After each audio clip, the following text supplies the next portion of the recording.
Last night, John Wall was leading the Wizards. I watched this whole game. There's a lot of great games last night. John Wall looked good. He looked fast. He looked spry. He was doing all of his John Wall things, the unguardability. They were up by 17 points in the fourth quarter, and then Cleveland came back to win. I know you paid close attention to this game as well. It was a big game between two potential playoff foes in the Eastern Conference. What did you take away from this game? My takeaway is that the Washington Wizards continue to be one of the more Dr. and Jekyll and Mr. Hyde type enigmas in the NBA. There was periods going into the season where they touted themselves as a team that people didn't want to see, to the point where in the playoffs last year they mentioned, the Cleveland Cavaliers were ducking them and they were trying to find a way to craft a seed so they didn't have to face them. And then you come into this year, the talk was, yes, we're going to be there when the dust settles as one of the, if not the best teams in the conference. And then all of a sudden they have a turbulent year. And so you don't really know what to expect from night to night. And as you just detailed, when you're winning on the road by 17 points, yes, you want to give LeBron James a lot of credit for closing the deal and bringing his team back toward victory. But you got to find a way to get that done. And a couple of plays late in the game were shockingly uncharacteristic for John Wall. As he drove left, pull-up jump shot in the paint, you got to make that jumper. It's a 15-footer. And then the next play down, one of the fastest, most athletic players in the entire game, you get into the paint, you got Jeff Green on your hip, you got to find a way to lay that up, give him a pump fake, and then all of a sudden make a play. But when you get the turnover like he did, those become head-scratching moments. But however, I do think based on the landscape of the Eastern Conference, the Raptors, though they have home court, still need Kyle Lowry to play in the postseason like he does in the regular season.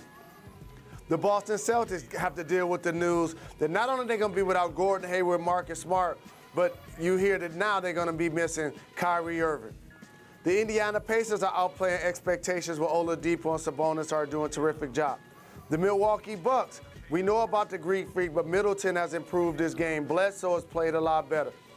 So when you look at it from the perspective of who's the team that probably is going to face the Cleveland Cavaliers in the conference finals. Say it.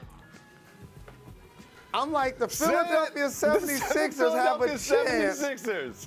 If Joel Embiid gets healthy and they don't have to face the Cleveland Cavaliers in the second round, could easily be trusting themselves so much so in the process that they could be in the conference finals versus the Cleveland Cavaliers. Stay tuned. It is interesting when you see it, and you look at the Cavs. They beat the Raptors, a few nights ago, and last night they beat the Wizards, and they have a game against the Celtics tonight. And you are looking at these games just saying, I don't see a team that could challenge the Cavs. And you look at the playoff standings, like, not the Heat, like, not the Bucks, like, that's not going to happen. And you look at the Sixers, you're like, wait a second, they've won how many games in a row? And Joel Embiid will definitely be back. It gets really interesting, especially when you start going down the rumor rabbit hole of potential landing spots for King James. It's just that I'd say that would be the most intriguing matchup in the Eastern Conference that I could pick. Do you agree? It is. And I'm not overlooking the fact that the Cleveland Cavaliers, if they're 3 and the Miami Heat end up at 6, they have been kryptonite for the King. In particular, in Miami, ever since he decided to return to Cleveland. He struggled, the team has struggled, and it seems to be some level of trepidation when he's going against that squad, against that fan base that rooted so much for him, and against Pat Riley, who's sitting in the stands as the ultimate puppet master, who clearly was disappointed in the way LeBron James chose to leave.